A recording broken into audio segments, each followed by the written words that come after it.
On va s'arrêter un moment en Guinée-Conakry. Depuis plusieurs semaines, les protestations contre les modifications de la Constitution se multiplient. Les opposants au régime d'Alpha Condé dénoncent la volonté du président actuel de briguer un troisième mandat à la tête du pays. Début avril, opposition, syndicats et société civile ont créé le Front national pour la défense de la Constitution. Pour en parler, nous recevons Racine Ndiaye, ministre d'État et conseiller à la présidence. Merci beaucoup d'être avec nous. Merci. Alors, est-ce qu'Alpha Condé va briguer un troisième mandat? Je crois que ce n'est pas ça la question aujourd'hui.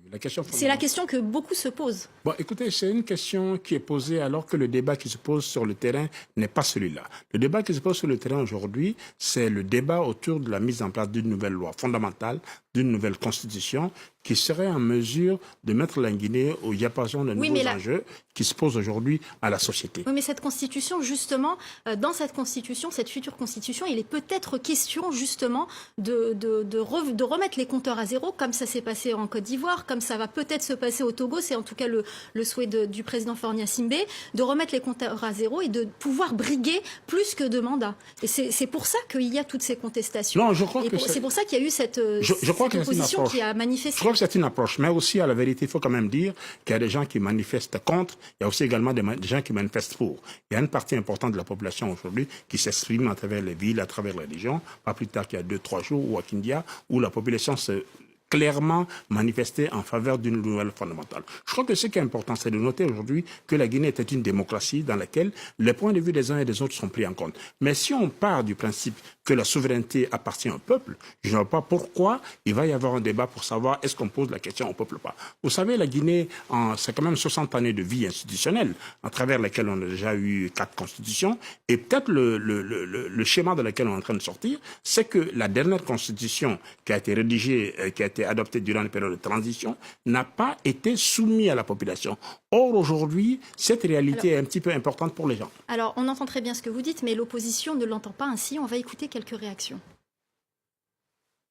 Les Guinéens ne demandent pas une constitution, ils ne demandent pas de révision. Il y a juste une manipulation du pouvoir qui voudrait modifier les dispositions relatives au nombre de mandats et bien entendu à la limite qui est imposée, c'est-à-dire l'aspect intangible de la Constitution, pour permettre à un président vieillissant de rester encore éternellement au pouvoir, sous prétexte que c'est le peuple qui le demande. Nous pensons qu'encore une fois, il y a un clan autour du président, par le fait de sa volonté, qui voudrait imposer à la Guinée une nouvelle dictature. Quand on sort dans les rues, ils nous arrêtent. Pendant que eux, en tant que mouvance ou en tant que parti au pouvoir, ils manifestent comme ils veulent sans problème.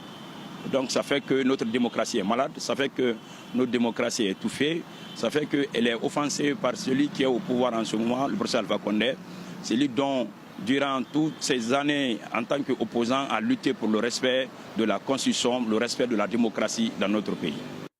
Alors, votre réaction tout d'abord à... Bon, écoutez, d'abord, j'avoue qu'en termes d'image, c'est une image qui est partielle, pour ne pas dire partielle. Puisque là, pour l'instant, on ne montre que ceux qui expriment un point de vue opposé. Bien, ok. Mais en même temps aussi, ce serait utile de donner la parole à ceux qui considèrent aujourd'hui que le pays doit aller vers une modernisation des institutions. Parce que c'est de ça qu'il s'agit aujourd'hui. C'est-à-dire toute la question sur le débat, sur la présence ou pas, c'est un débat aujourd'hui prématuré qui empêche les gens aujourd'hui de regarder la réalité qui est en face aujourd'hui. Alors ne craignez-vous pas justement que ça divise le pays, que ça crée des tensions sur le terrain? Mais madame, la Guinée est une démocratie dans laquelle les points de vue s'expriment. Dans un pays comme la Guinée, je vous fais remarquer que le chef de file de l'opposition dispose d'un statut qui est prévu par la loi. Aujourd'hui, il n'y a aucun opposant guinéen en exil, il n'y a aucun opposant guinéen qui connaît la prison. Ça veut dire, c'est le jeu de la démocratie aujourd'hui. Mais ça ne doit pas nous empêcher de nous prononcer sur le contenu. Qu'est-ce que les gens veulent aujourd'hui? Quelle constitution les Guinéens veulent? Et je crois que ce débat-là aujourd'hui, il est sain. Il y a eu une constitution en 58, il y en a eu en 82, il y en a eu en 90, il y en a eu en 2010. Et maintenant, en 60 années d'existence, on pose cette question-là aujourd'hui. Les gens soulèvent un autre débat qui consiste à dire, c'est comme si, en fait, en réalité, ceux qui ont peur de perdre les élections en 2020 étaient déjà en train d'utiliser une autre arme qui n'est pas celle du débat d'aujourd'hui. Merci beaucoup, Racine Ndiaye. Malheureusement, nous n'avons pas plus de temps à vous consacrer. Merci infiniment d'être venu sur notre plateau.